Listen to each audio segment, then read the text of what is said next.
Hi, everybody. Welcome to the Gagnon Atelier. I'm your old pal, Tim Gagnon, and this is the Modern Masters Podcast.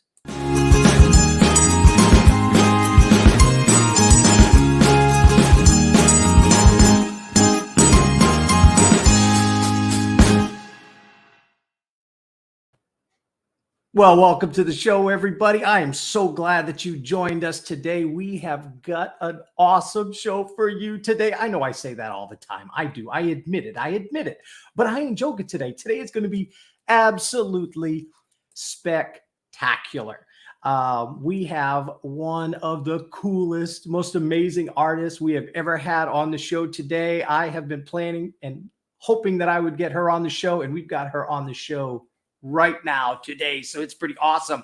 But before we bring her on, if you could do me a favor, if you could like and share this broadcast. If you're watching us on Facebook, if you can hit the share button, that'd be great. If you're watching us on YouTube, hit the fancy schmancy subscribe button and the notification bell. We have over 45 episodes of the Modern Masters Podcast, and that name is not just any name. We have brought you some of the best working artists in the world today are on that show. So check that out on YouTube. If you can, we would really appreciate that. If you want to know more about the Gagnon Atelier, who we are, what we do, what we're all about, you can visit us at gagnonatelier.com. And if you want to learn about our recent project that is out and on tour right now as we speak, you can check that out by going to our subsidiary website, illuminatedmessiah.com. And I hope that you do that. That is a fabulous project that has just been my life for the last 5 years. And so check that out when you get a chance. So with that said, guys, let's bring on our guest. I am super amped, excited. I can't wait for you to meet her. Her name is Teresa Oaxaca, and here she is. Look at that. Boom. Welcome to the show, Teresa. Thanks for having me. I'm really excited, really excited. Tell us a little bit about yourself, where you're from, and what brought you to the art world. Well, I'm from the U.S. I live in Washington, D.C., and I fell in love with old master painting when I was a child. And so I also liked painting horses when I was much younger. But then the old masters sort of got me a little bit more serious. And I've been a full-time artist my whole life. Wow, your whole life? Never had a normal job. Oh, wow. It's a normal job. I tell my wife all the time, I have a real job, and she doesn't believe me, but this is a real job. It's hard work being an artist. Yeah, it is. And maybe the things you have to do around being an artist too. Yeah. That's true. Somebody has to draw the super fun pictures of the world, and that's okay. It might as well be us, right?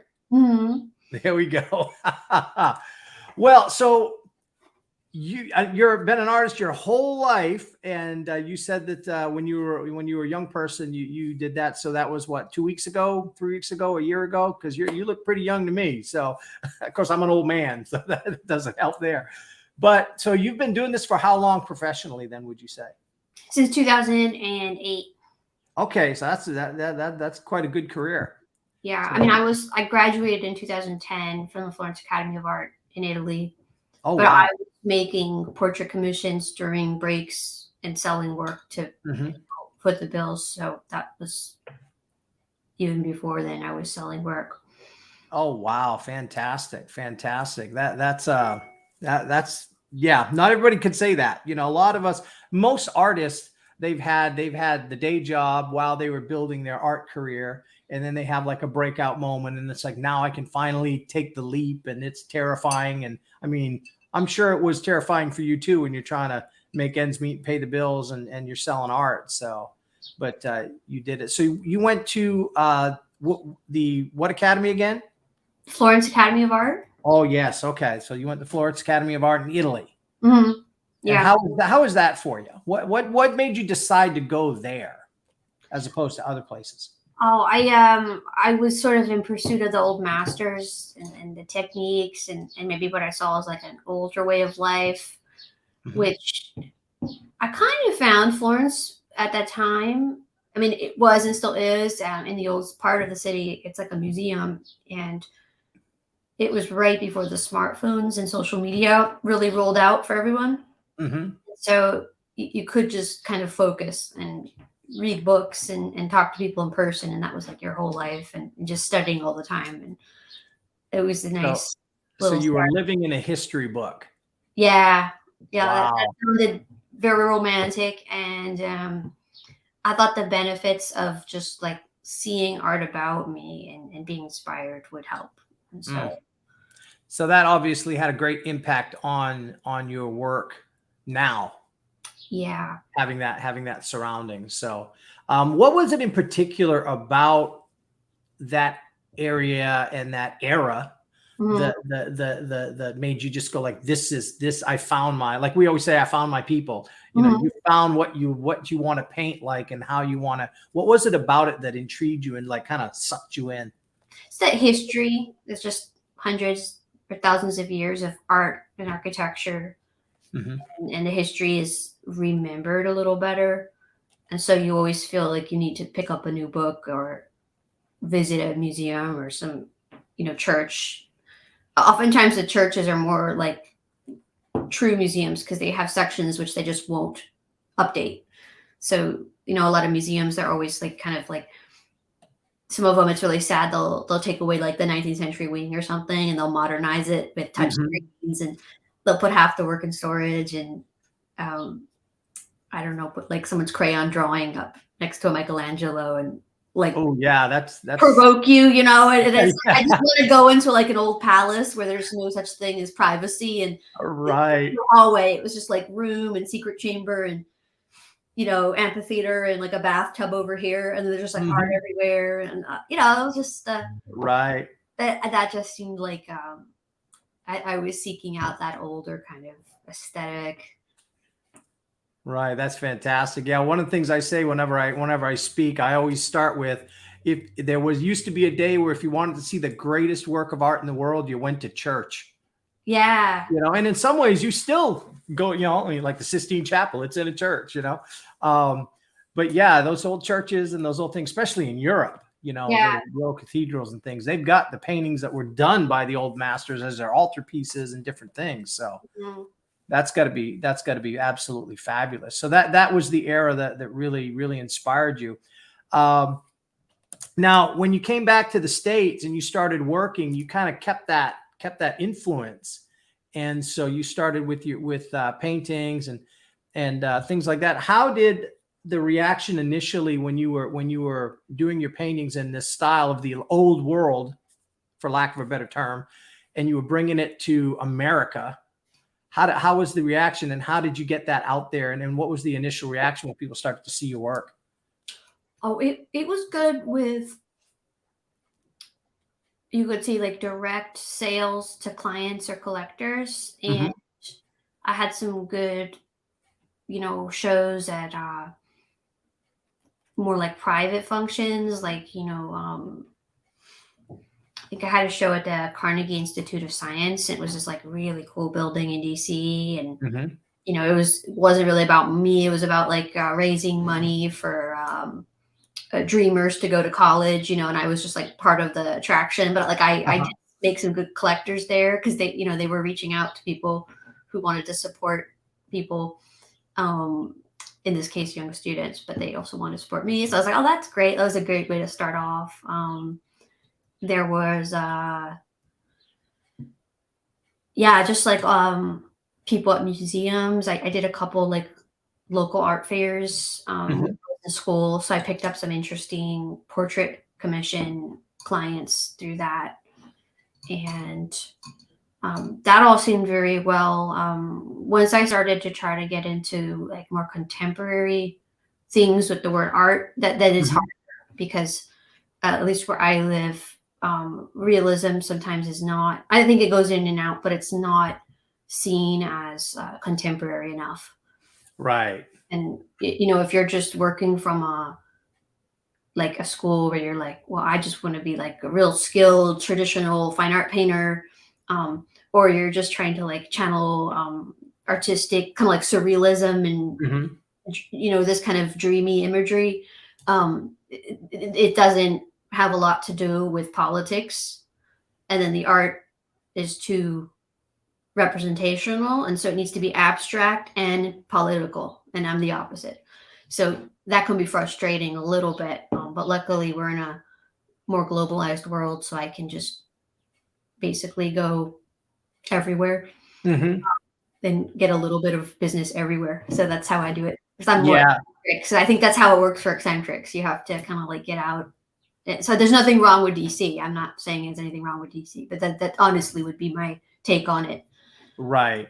which Right. I That's mean, I not a lot of people want to hear, but that seems to be how it works for most of Yeah, us. I think you're right there. I think that when you're doing realism and you're doing like figurative artwork and especially harkening back to the old master style, it's not the hip cool, it's not the banana duct tape to the wall kind of art, Exactly. and yeah, and so you're gonna get me to twitch there and all that, but the when you're competing with that kind of art, yeah, we have a figurative artists have a narrower audience, and you got to find your audience. But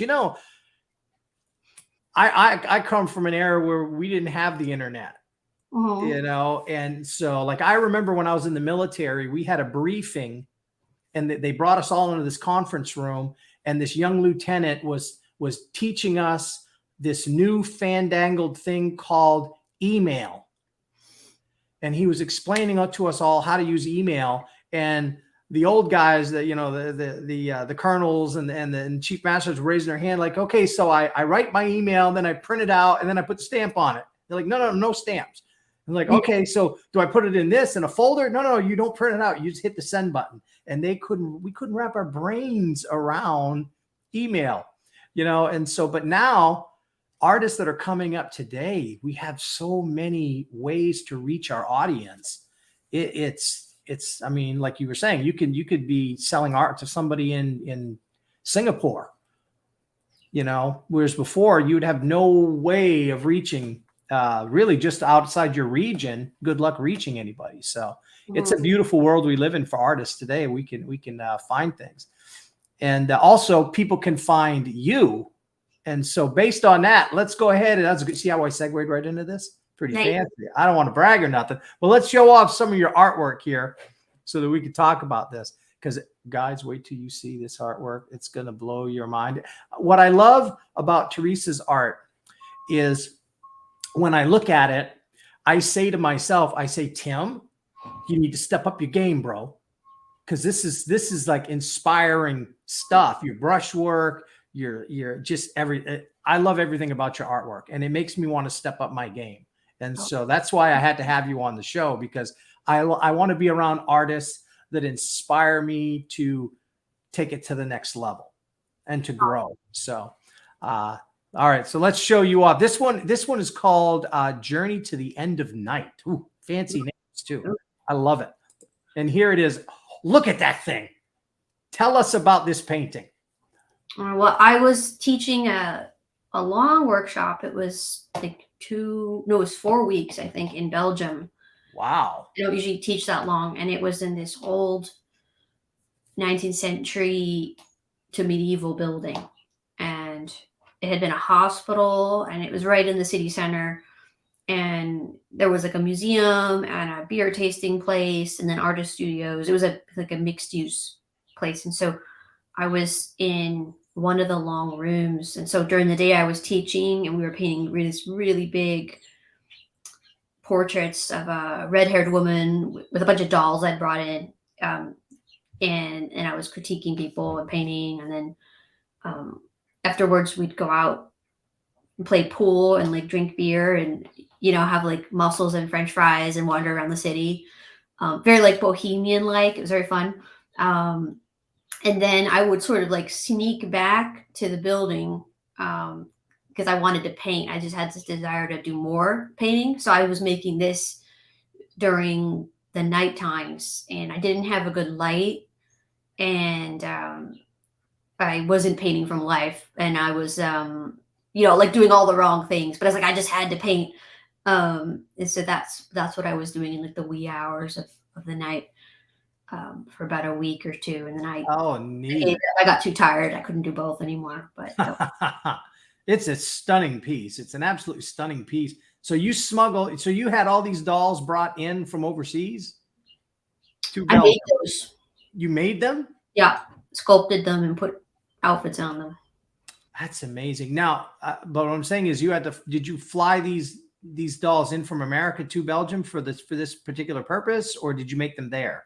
No, I had photos. I had photos. Oh, okay, I got you. Yeah, I do work from photos sometimes. The class was not from photography, um, but I was working on this, like I said, like in the dark, from a computer screen.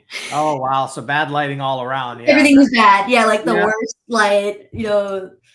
See, folks, this is what I'm talking about. She paints a painting that amazing under the worst conditions in the world. I think I might have touched it up when I got back to a better studio. Hmm. I had to lighten things because what happens when you paint in the dark, Oh, yeah. everything's kind of like brown. You just don't see the full register of colors. So there were some Right. problems with it, and it Mhm. still has a certain look, So I like Right. that. I was like, it's reminiscent of the mood. Yeah. Yeah. Yeah. Belgium is a kind of a weird, like it's cute, but it also has a creepiness in the art and the culture. Like Oh, really? Well, interesting. James Ensor and Felician Ropes, and I mean, there's other Belgian artists too that aren't that weird, but like I think during the 19th century, it had like a lot of strange artists, and there were a few more like local living artists in the Uh-huh. city. There was this guy who had a giant mansion, and he had his paintings from his father or something on the wall, and this guy wasn't famous, but he was trying to make him famous. Hmm. But I don't know. They were kind of like Salvador, not Salvador Dali. They were so again, like I don't know enough. Like they were related to some artist that was big, and Okay. take off that artist. Neat. Surrealism, kind of weird. Okay. Okay. Neat. Yeah. All right. So Let's go to the next one. This one's going to be this one's cool. I love this one. This one, I don't have a name for, but look at this. Your compositions are so complex, and there's so much going on in this painting. Here's a close up of it, so that people can see what I'm talking about. This is just number one. Look at the gorgeous brushwork. My gosh, love it like there's no end of the world. Look at that. But the complexity that it's like a castle in the background. You've got the Notre Dame. I'm sorry. Notre Dame. Oh, it's at Notre Dame, and I was going to say because it's on fire. Yeah, I didn't mean to add it, but then obviously Notre Dame was on the news all day burning, so I was like watching the news, and then I was like, I'm gonna put that in the background. That's amazing. Stuff like that is cool. So you just decided it has to go in the composition, and so you tossed it in, and then this beautiful wig, it's just fabulous. You got the little dolls, all these things going on. Here it is again with the full thing with the sharks. So I got to know, what's the sharks for? Because I live on the beach. Oh yeah. Obviously, we got lots of sharks around where I live. So what's the deal with the shark? Like, talk to me about this composition, because there's so much going on. But you have this beautiful woman here. You've got the skull. You've got the flowers. You've got Notre Dame in the background. You got seagulls flying. We call them sand chickens here in Panama City Beach. Yeah. Yeah, it's funny. And then you got these two great white sharks. So you got to tell us about this. What is going on in this composition? Well, the painting's reminiscent of some earlier ones I made where I had a similar woman in like a different blue dress, but the same pose more or less, same wig. And I had a still life with what they call vanitas objects. So a skull, a crown, the sword, usually an hourglass, then flowers, and in this case there's a few dolls and a jester mask, which you can see at the top right, and so that's like a very kind of classical vanitas themed old master painting sort of motif.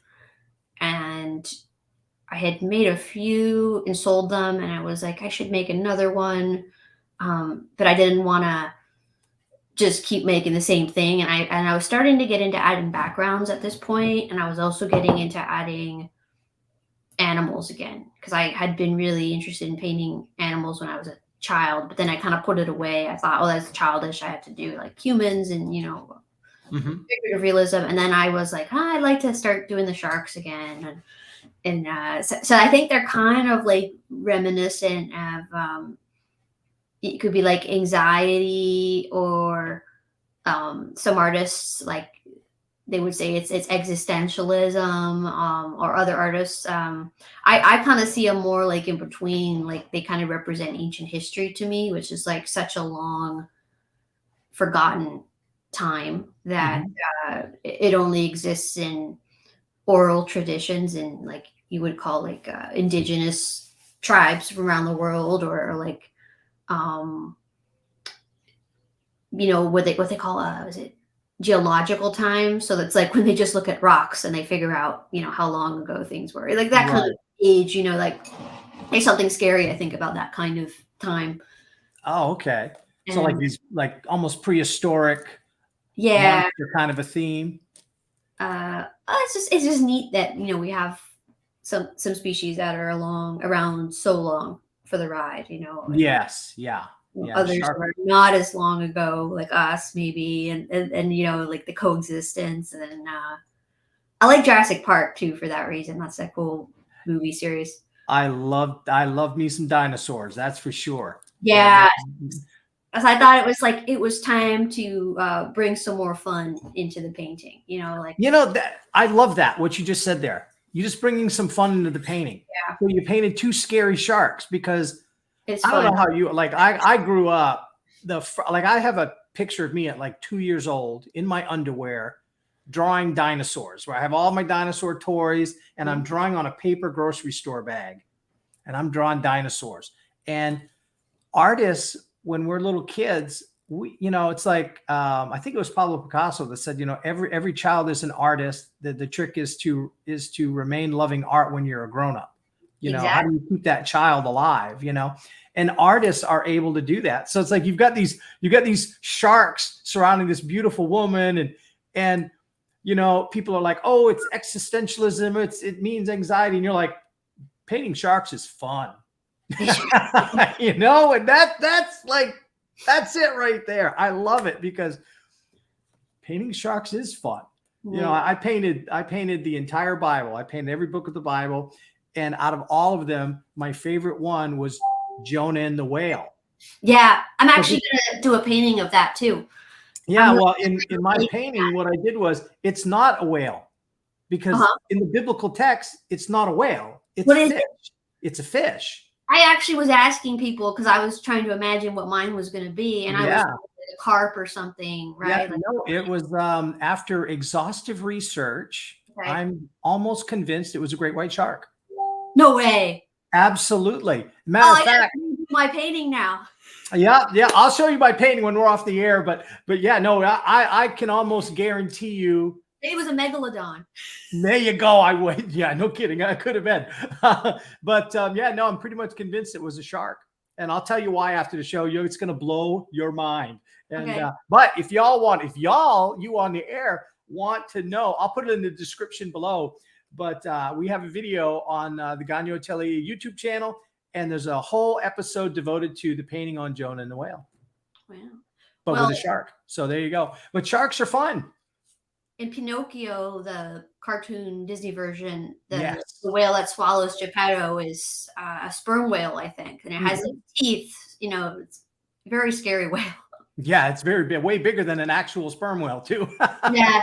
you Yeah. know, and so yeah, you're right. Pinocchio is a great story of that. So, but I just love that you've got this super complex composition, and when the viewer sees your art, they don't know all the story behind it or why you put it in. And I found it with my art as well that people like throw their own interpretations into these things, and sometimes it's really funny to watch them tell you what they think the painting means. And you're like, wow, that's not even close to what I was thinking.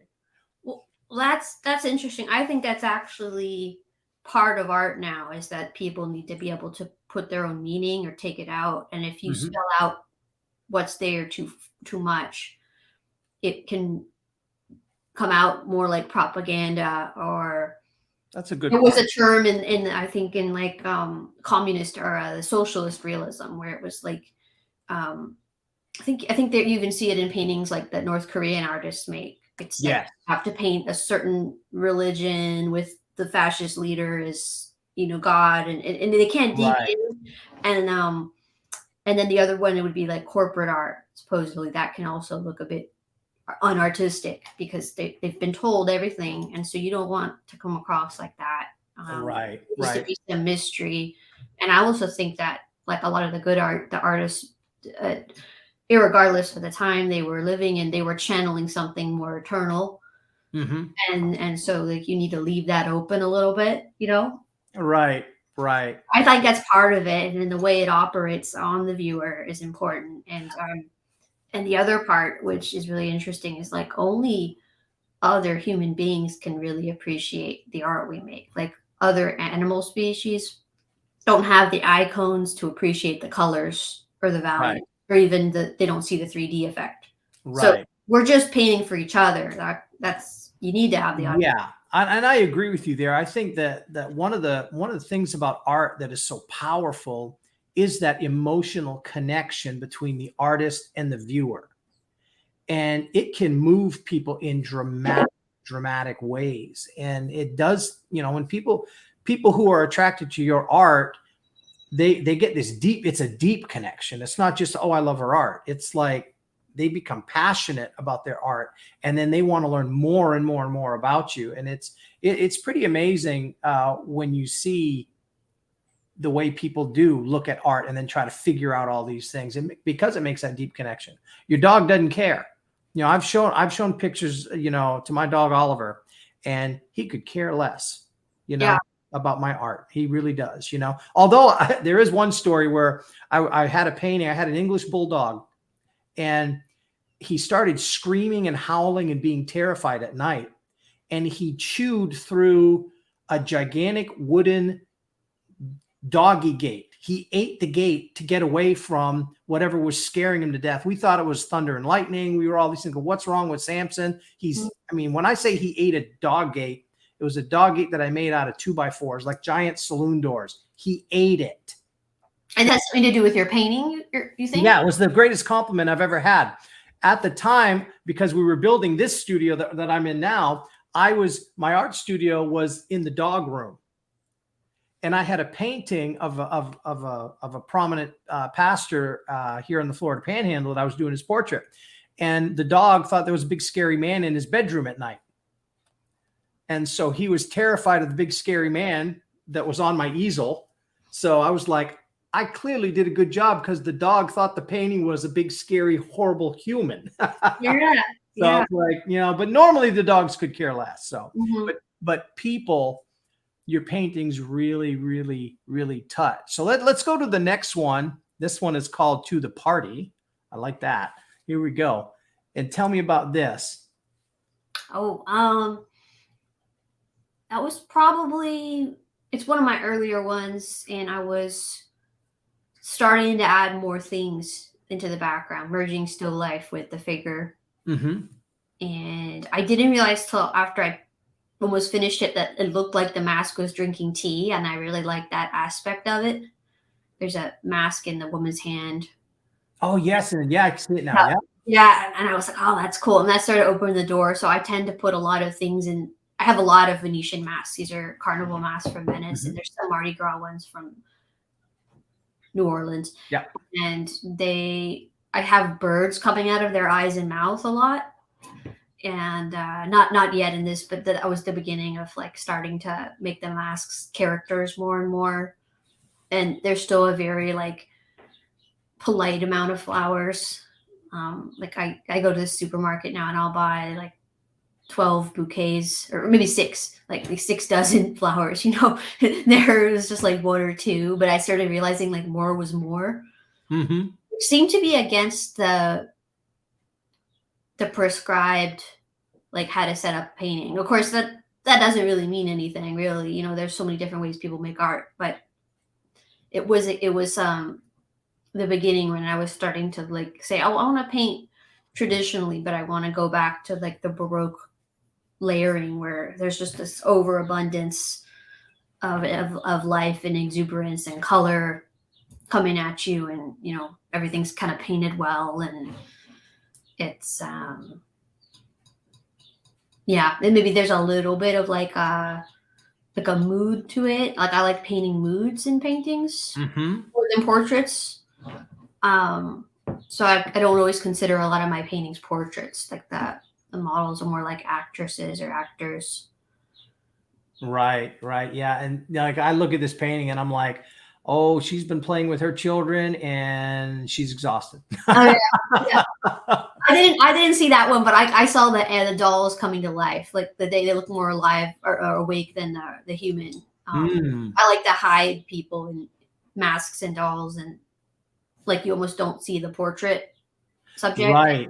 See the Yeah, because the dolls and masks doing things, or birds. You know, I started putting birds in later, and then more animals. So I was starting to get into that, which is kind of like there was a form of art like that has almost been erased, but for a long time, since the ancient Egyptians and Romans, and probably before, you know, it was just called like decorative art. It was like you just painted all the walls, and buildings had faces and human elements, and there was this kind of joy of like decoration, and now we're in this kind of modernism phase where it's like it's almost a sin to put human elements in buildings or public spaces. And I have some theories on that. I mean, besides the whole modernist revolution around like the world wars, I think that if you put any kind of sculpture up nowadays, it's going to offend someone. Oh yes, they're going to look the demographic. How is that demographic portrayed? So I said that I have a podcast too called The House of Oaxaca, and I'm still I haven't uploaded this episode, but I was sort of saying on it, I was like, you know, like I go to a city like Philadelphia, and they have this great history of like, you know, a Shakespeare bronze sculpture. They have, you know, the guys on horses, the women representing nature and the nude, you know, but then you get to a certain period and it's just like giant blobs everywhere because we're afraid to do anything now. It's not a giant blob. Oh and yeah, you are. I wouldn't say I'm against that, but like I just like to me, I'm just like I like that idea of decorative art. So like the majority of art humans would have seen in history would probably have been something that wasn't serious. So it would have been like walking down the street and there's putti, like these little kind of cherub-like sprites all over buildings, you know, and there were flowers and gargoyles and weird creatures. And you know, you could make your own if you didn't like it, or you could, I don't know, you know, but it was just like they were just everywhere, layered on top of each other, and I just like that. How that gets more fun. Yeah, you know, and art should be art should bring joy. You know, and especially in our modern times, everything is so just like this. And you're right, we're afraid of offending. You know, you sneeze the wrong way, you're going to offend like everybody. You know, it's such a crazy world we live in. And art should be bringing out emotions, but when we bring out emotions, you better watch out, because we're living in the twilight zone now. It's pretty crazy. Especially for older guys like me that used to live, you know, I've lived long enough where I'm like, what planet am I on? You know, it's just gotten so wild. But art should be, you know, put it out there and attract attention and make people think and make people talk, and you know, like everything else, you can take it too far, you can take it, but art should spark conversation and thought. And yeah, that's one of the things. What I love about a painting like this one, and I'll bring it back up on the screen, is that you can look at this and it makes, like, if I was looking at this with Mrs. Gagnon, this is going to make us have a conversation. Like, oh, wow, look at this thing. And what do you think about this? And, you know, that's one of the things, like, we like to go to art galleries and art museums and see things like this. And it's like, let's talk about it and let's have those really cool conversations. And if art doesn't do that, what's the point? You know, because it's you know, beauty with art, you know, beautiful things is what artists are designed to do. We're supposed to bring beauty to the world, but it also is a beauty in a way that makes us think and go deeper in our emotions and stuff. So, well, let's get your next one. Go ahead. Like say one more thing. I don't want to make it sound like the way art is because people are afraid of expression. Like I think that the vacuum for art was created like a century ago, even like decades before now. Mm-hmm. And I think like there have been various forms or reasons, but like one of the more recent ones is, for better or worse, so many of like our public spaces seem to be like become very corporatized, you know, so it's like the only thing you're allowed to see driving down a highway is a billboard Mm-hmm. with an advertisement that you have to pay for. And you know, so in some ways, if you think of like the artists like Banksy or the graffiti movement, that's a reaction to like, why is everything in the public space something that's like a giant corporation with the money? Right, it's an ad. You're selling ad. Yeah, and because of that, it's like, well, we can't just have art everywhere because that would be like free advertising, you know. So it's like we just get rid of all the art and then we just put ads right, out. And right. so that's, I think that's probably a bigger reason too for it. But like that's why I think art combined, it's just, you know. Yeah, we need to have a new renaissance. That's what I think. Yeah. You know, of course, they're putting art on the moon, so we shouldn't complain, right? Yeah, that's an interesting art on the moon. It's like, who will be able to see it? Yeah, maybe someday. Maybe my great grandkids. Will they have the same eye cones or will they have to wear special glasses or something that they can actually see and appreciate a sculpture? Or I guess the sculpture would be easier to appreciate than like a flat painted surface and colors, but right. Yeah, I don't know how they're doing it. From what I understand, it's basically like a time capsule.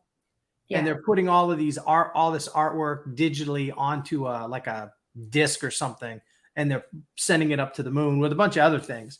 And so it's just basically the art of our era, all the writings, poetry, books, different things, and then paintings and sculptures and things. So who knows what when someone goes up there and finds it, you know, well, we may never know, or no one might ever get up there again. Who knows?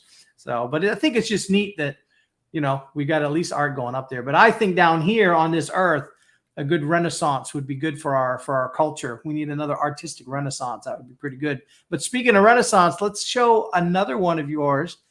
This one is called To the Sunset Limited is what it's called. And tell us about this one. Oh, that was one of those paintings I named retroactively. I do that a lot. And so I named it after this short play. Do you know the author Cormac McCarthy? I do not. Oh, he's older. People probably would know the No Country for Old Men movie, which I haven't seen, but it was a terrifying book. Or The Road, that terrifying movie, The Road. Did you see that one? I did. Viggo Mortensen and yeah. So he wrote those. Okay. He also wrote some interesting books like the Blood Meridian. It's this book, if you like the Bible, the Old Testament, and Moby Dick, that kind of language. Mm-hmm. He writes in like the King James Bible style, and he it's very grand, and it's based on a real story. There was a time, I was right around the Civil War, or it was when America, like the United States, was like battling with Mexico for territory. You know? And so then there were Native Americans involved. There's just a lot of like gunslingery types and militia people, and they're all just in the desert, you know, and the book is set. So it's like, there's a lot of sins and greed and pride and nature and all these, like, you know, vanished cultures. And there's all this kind of amazing stuff going on. And then there's this weird character who was based on real life, called the Judge, who may or may not be an impersonation of the devil in the story. but supposedly he was like a 6 foot tall bald guy who did watercolors. So all this crazy stuff, like you gotta imagine like a Clint Eastwood thing is going on. He's just like watercoloring butterflies and things in his spare time. And there really was such a journal kept of someone like this who was traveling with these types of rough peoples at this time. And anyway, as people read this book for the language, and anyway, so he made a small play. So I saw this kind of fits. And the play, which you can get on Audible, it's like only an hour or two. It takes place in a New York subway, and there's just two characters, and they don't have names. So one's just called White, and one's Black. And White is about to throw himself and commit suicide by train, and Black rescues him, and takes him back to his kind of slummy flat where he has like no property because anything he has will be stolen, and he's a kind of like a minister, and he's religious, and White has no religion, but he's super educated. But he's got all these problems, and they have a dialogue that it's very Dostoevsky kind of like Notes from the Underground maybe, but so they have this dialogue for a long time. And I had made another painting that kind of reminded me of the other character, who I painted sort of like making this screen with a bunch of bottles of like empty bottles of wine around him. So I had those two next to each other in a show. We'll try to, so I was like, it kind of goes with that one. So I decided to, name that one that way. Not an illustration, just kind of like seemed like a good name. Yeah. And so one of the things I noticed right away is I see there are things in this composition that are like the white with the red heart with the face in the heart on the bottom. It was in another painting. It was in one of your other paintings. So you're using it again. Does that particular thing have a special meaning for you? Well, it's just a heart. So I was in Venice, and there was a mask maker on the Rialto Bridge, and so I would buy things from him, and that was like he had playing cards, so I have a spade and I have the heart. Okay. I guess what happens is I like to own the things I paint, so I set up a lot of things like stage sets in my studio, and so part of it is just it's there, so I'll kind of grab it, and I kind of feel like if the things I collect move me enough to buy them or collect them somehow, then I just keep using them over and over again. So I'm like, well, the meaning's in there, so I mean, obviously the heart would represent love, it's a pretty obvious one. I bought it, so I'm going to use it as much as I can. I love it. And one of the things that I'm just enjoy about your paintings is the combination of the still life with the figure. Yeah. And so it's like, what out of the two, which one do you enjoy painting the most? Would you say I like figurative painting more, or I like doing still lifes? Like, what makes you go, oh, this is going to be good, when you're doing your painting? Yeah, it has to be both. I find still lives without figures incredibly boring. For me, I like to look at other people's, but for me, boring. Putting animals or masks helps a bit, but I need a living person in there for that psychology. And then again, just painting a head is boring.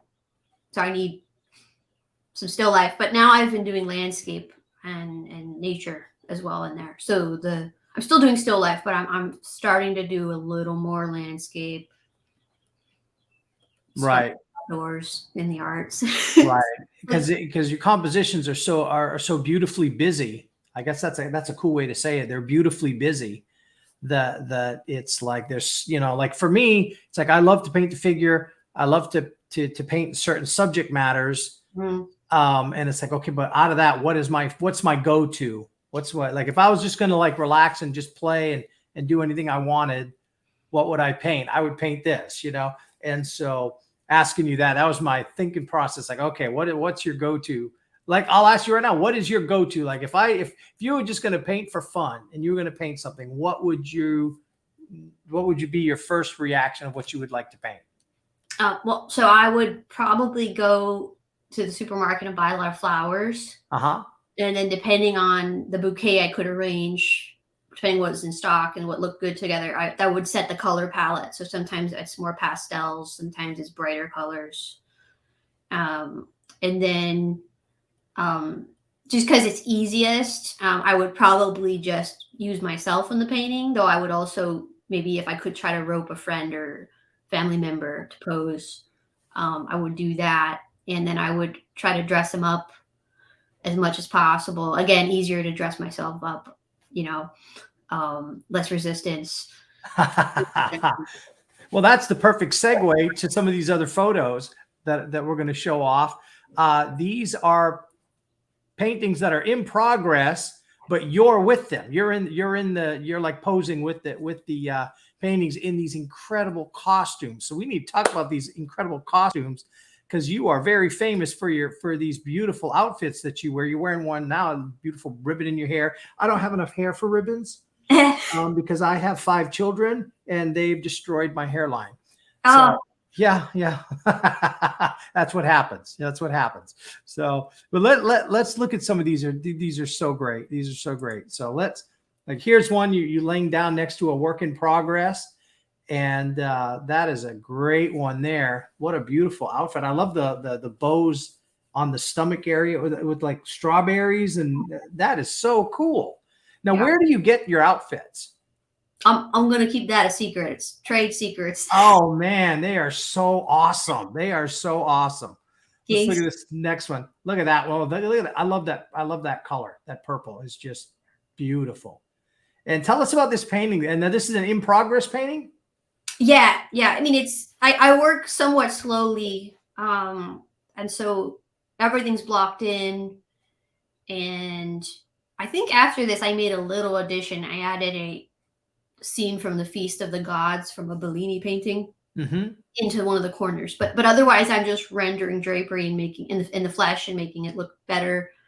So I've been taking these sort of like poses with the paintings so that, it's recommended to artists not to post artwork in progress because it doesn't look as good as finished art.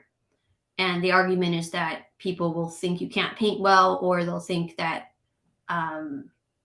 whatever, it'll confuse collectors or something. But with the world as it's been for the last 2 years, we've been slowly getting sucked into the internet more and more. And so I was thinking about how one represents oneself. And it just seemed to me like just showing a facsimile of the finished painting with no in situ elements, no props, and just by itself, like it could kind of wear the image out quick and maybe make it harder for quote non-artists to engage with it, or non-collectors. And I was like, well, I guess the mission here is to have as many people as possible see the work and have an opportunity to connect with it. Yeah. Collect as well. Like that's a way of connecting. So I was like, well, it's better. And people like you do a show or you're going to teach a class or whatever. And they're like, send us a bio picture and your resume and your art. And I was like, just stick it all together, just picture it all in one. Yeah. And it's a way of showing works in progress. Like if you're someone who takes a long time to finish things, like it could be up to a year because you're working on so many projects at once. It's just a way to like not be absent from the internet. So right. So you work on more than one painting at the same time? Yeah. Here's the same dress. Look at that thing. It's gorgeous. Look at that. That's fun. Yeah. Yeah. I love the colors. That's one of my favorite colors in the world. Artists, we love colors, don't we? I got to ask you because go ahead. I have a problem with modern fashion. Like I don't mind it on other people, but I just find that like on me, it's just like, I feel like creativity spills out from the art. So I've let it take over the wardrobe. So I think it's a fantastic idea, and not only that, it's almost like, for lack of a better word, branding. Everybody knows when we see you, when we're at Portrait Society, it's like, oh, there's Teresa. We know it. We know it's you. And it's so much, it's part of your aura. It's part of who you are. And everybody loves it. I mean, it's just amazing. And, it's like Shane Neal. Shane Yeah. Michael Neal, I always, when people are asking me about him, I'm like, imagine a guy that's dressing up like he's cosplaying as a 1930s mob movie, Mhm. and A he's little got, bit of Scottish heritage going. yeah, and he's got the Scottish heritage, and he's really looking like John Singer Sargent in the way he dresses. Mhm. He's wearing suits that are thousands of dollars, and I'm like, I have asked him this question, and I would ask you this question: Do you paint in those dresses? Yeah. So You are so he brave. he was inspiration because I was dressing alternatively when I was younger, but obviously like my outfits weren't thousands of dollars, and there's a danger looking like too much like a party city costume versus well dressed. And so Yeah. seeing people like him helped me raise the bar a little, and by just try to dress like a little better because I didn't have that many role models like as like how to dress up, right? So especially not how to dress up like how I was dressing. So I Right. definitely enjoyed seeing him. But yeah, I would say like when I am in public or on camera, I like to dress up. Not that that's like that photo there is like a very high end tier of outfit. Hmm. I wouldn't wear that probably in public unless it was an art show or a Okay. conference. Hmm.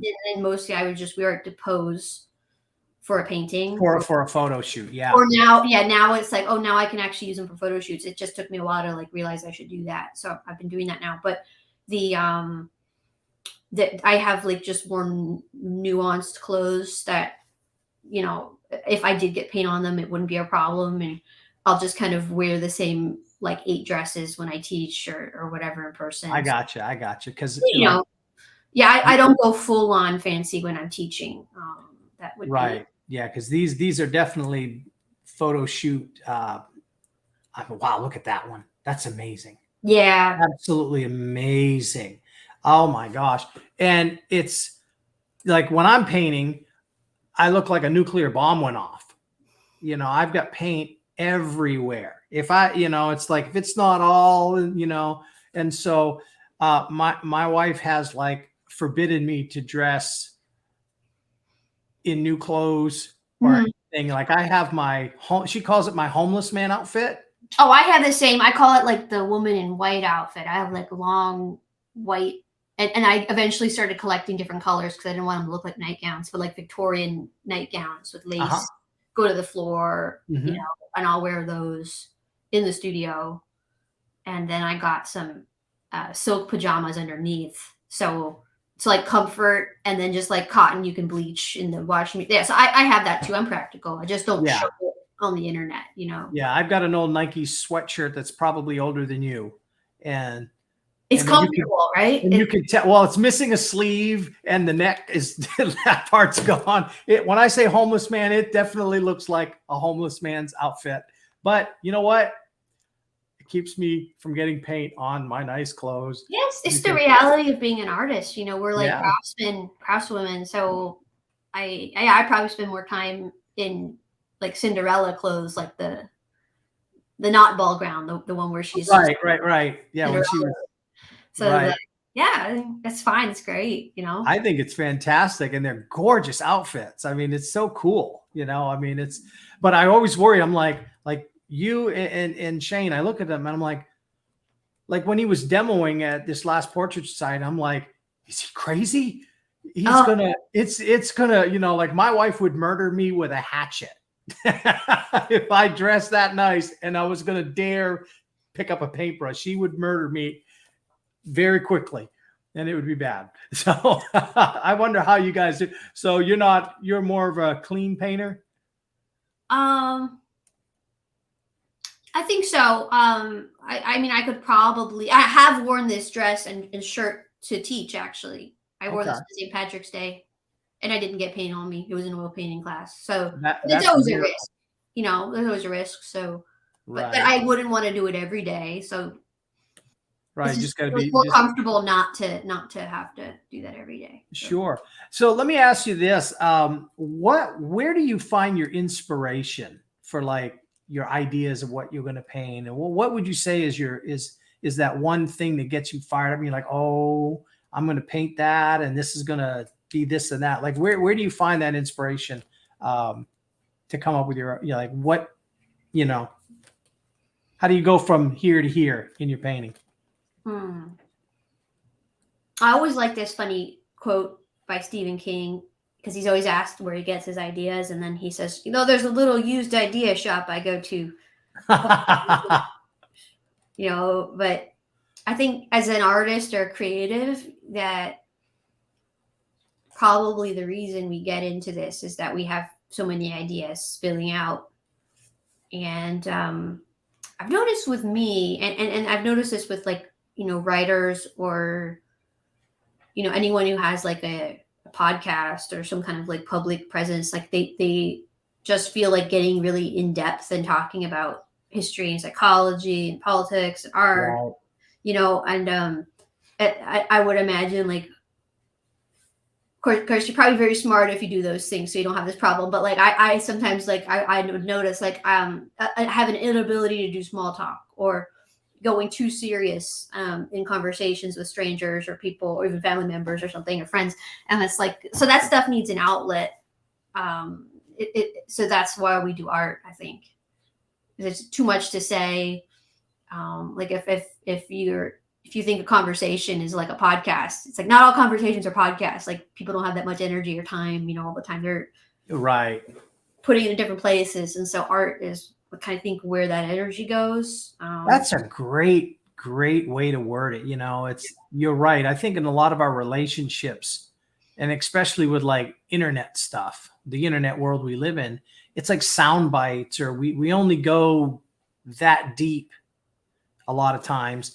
And with art, you're able to get those emotions and those concepts that are in here that deep. There's a depth to it. And when I look at your art, I can see that depth. And that's a pretty powerful way to think about it, as your outlet for the depth that you need to express. And I mean, there's another thing with visual artists. I mean, I think sometimes maybe some of us, I'm imagining, probably didn't used to like to talk very much. Like maybe talking was, for the reasons I expressed earlier, like maybe it was burdensome because it was small talk or nothing or something, and you want like in-depth talk or nothing, so probably more like into reading long books, or you have some friends and you're into really abstruse things like Caravaggio, and like you're reading all the biographies in Caravaggio, and like you're like the only people doing that in school or something. You're like the weird ones, and it was like, oh yeah, you can draw, and then you don't have to participate in whatever, pop culture or something. And so I think, and then I think what happens to a lot of artists is that, if you want to make it a career, you have to be able to talk and express yourself. And so you take on things like podcasting or, running a website or teaching, and it pulls you out of the shell a bit. But that's not why you became an artist. You became an artist because you just wanted to paint images and not talk. Right. And so that can lead into a whole other conversation. But just to talk about that a little bit, when you are a full-time artist, I use the term entrepreneur. You're an entrepreneur, but you're also an artist. So combining the two, that's a whole other ball game. There are hobbyist artists, and there are people making the transition, and then there are professional artists. And then when you get into people that make their living as an artist, there's levels to it. And, you are obviously a very highly successful artist, and you've been doing it for a long time now. How, doing that uncomfortable thing, like learning to talk and learning to have these conversations and promoting yourself. A lot of artists do not like to talk about themselves. They do not like to talk about their art. They're very shy, or they're introverts versus extroverts and all these things. How do you get over that hump, or how did you maybe in your career get to that point where it's like the promotional side of getting your work out there and talking to people and doing those things? What advice can you give to artists that are stepping into that world and they're having to promote themselves in their art, and they may feel like, oh, I think promoting myself is egotistical, or I feel like if I'm talking about myself too much, I'll come across as like narcissistic or this and that. What advice can you give an artist that's trying to enter that world, and you have to talk about your art and you have to promote yourself? How do you do that in an effective way where you come across as genuine and where you can connect with your patrons? Yeah, well, I mean, most artists not about the artist themselves. So that helps already, because you're painting images, whether you're imagining things or you're, illustrating the Bible, or you're doing some kind of surrealism, that's a lot of ideas you can just talk about infinitely. I think where it feels like you're talking about yourself is that most interactions start with, tell me where you're from, where you went to school, and how you got into art. But like, that's just the small talk part. And once you get past that, you're kind of in this big sea of ideas. And the marketing part, any of that, I mean, I think that it comes down to making good quality artwork, or what they would call products. So something you can sell that's done, and so that means you do have to finish some things, even if you have a lot of things that are unfinished, you have to make sure you finish a certain amount of things. Sometimes it's hard for me because I'll forget to finish stuff. So I have all these things that are in progress and not enough finished things. And so that's an important part. And, obviously that means like letting the painting dry, varnishing it, framing it, photographing it. Like, there's a whole part there. And if you do all that, then that starts to get expensive. So you mentioned hobby artists. I mean, a lot of hobby artists sell their work just to pay for their hobby. Art's an expensive hobby, especially if you want to use good materials and maybe take some classes, because art isn't something you're just born knowing how to do. You have to study a lot, actually. There's a huge learning curve. And even like art classes, a lot of it is a social thing. And so painting with other people, or having a group, maybe like a life drawing group or a plein air group, right? Or you go to a museum, you draw, like that's a whole social thing. Art shows are a social thing. Networking's a social thing. So it's important to have fun with it. And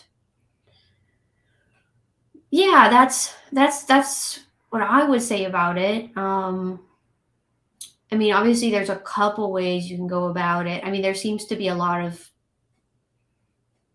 ways to market the work. I mean, some people say you should just make the work you're called to make, and then find the right people or places that it should live. And other people, like some people, they will look at the market, or they'll look at who's buying things, and they will tailor their work for that. And some people will be like, oh, that's not real art, you're selling out. But for some people that is real art, because they're that tuned in to what people want to see, and they'll make that. And I'm sure there were a lot of old masters who were doing that too. I mean, that's how we get these styles where everything kind of looks the same in certain eras. So, like trends and styles are not a new thing.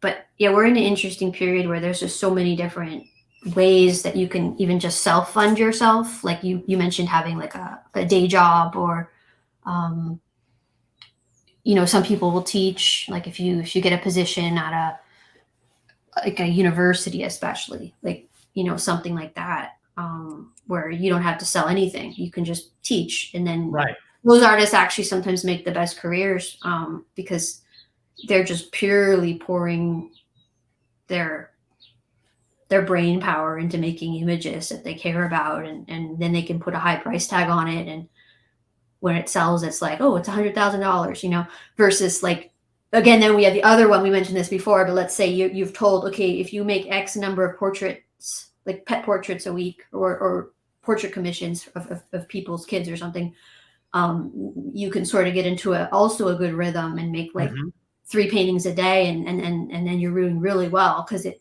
might be like $800 a portrait or whatever, but you're making 3 a day and they're all selling, so and there's probably a lot less shipping the work and hoping it sells, and then shipping it again and hoping it sells, and paying for this, and so whatever way you want to do it. I wouldn't try to say one is better than the other.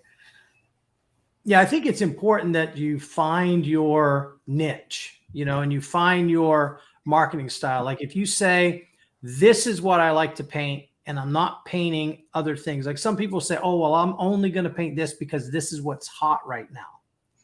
And they'll paint that. The problem with that, to me, that is the market's constantly changing. What's hot today will be dead tomorrow. And so you're constantly having to reinvent yourself, which is fine too, if you're able to do that. Some people can do that very well, where they're constantly reinventing their art style and what they paint, and they do very well. But for some, it's like, this is what I paint. And then you have to figure out a business model of how do I find the people that like this kind of art, and how do I make a living selling this art that I make? And so you just have to get creative with your art genre that you're doing, and creative people need to get creative on how to sell it. And that can be the tricky part, because it's everybody's different, and so there's a lot of artists that they're not in galleries at all.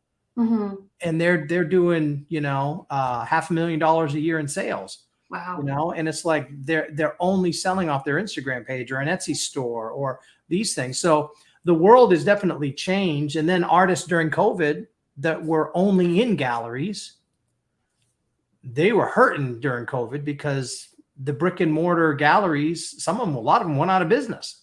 Well, a lot of them went online though. They've been online for a while now. So yeah, I guess various rates of success with that. Yeah, and so it can definitely get interesting, but a good business model is important. So, but this has been a fabulous conversation. I could keep you on for 4 hours, and we'd have a blast, because this is just internet gold over here. Yeah, I'm absolutely having a great time.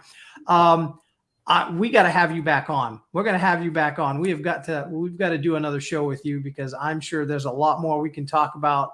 And I've already got like 10 ideas in my head of things I want to ask you. So, but you got to take that for another episode. So, but thank you so much for coming on. What a pleasure this has been. I know that the audience loves seeing what you've got. And I know I'm going to be getting all kinds of emails from people telling me how fabulous it was having you on the show. So with that said, thanks for coming on. I'm going to say goodbye to the audience, and then I'll come back on and I'll chit chat with you for a little bit more. All right. Bye. Thanks for having me on. Thank you. Whoa, wasn't that awesome? What a great interview that was. Guys, check out her website at teresaoaxaca.com. You got to check it out. Her website is actually pretty amazing. There's a ton of content on there. And I'm sure on her website, we'll be able to find her podcast. So you can go on to probably everywhere podcasts are, and you can type in her name, and you can start listening to her podcast. That is fabulous. Fountain of knowledge. They're absolutely fabulous. So check out her website. And also don't forget, check out our website, GagnonAtelier.com. We've got a ton of stuff there too that you are absolutely going to love. And of course, do me a favor if you can, guys, hit the like button, hit the share button if you're doing this on Facebook. If you are watching us on YouTube, please subscribe to the Gagnon Atelier YouTube channel. Check out all of our previous broadcasts. We've got videos, over 40 Modern Masters podcast videos. We've got educational videos. We've got tutorials. We've got product reviews. You name it, we've got it. We've got devotionals. We've got all kinds of stuff. So check that out for me. But I am just so glad that you came on the show. I really appreciate it. And just remember, guys, as always, God loves you, and so does your old pal, Tim. We'll talk to you next time.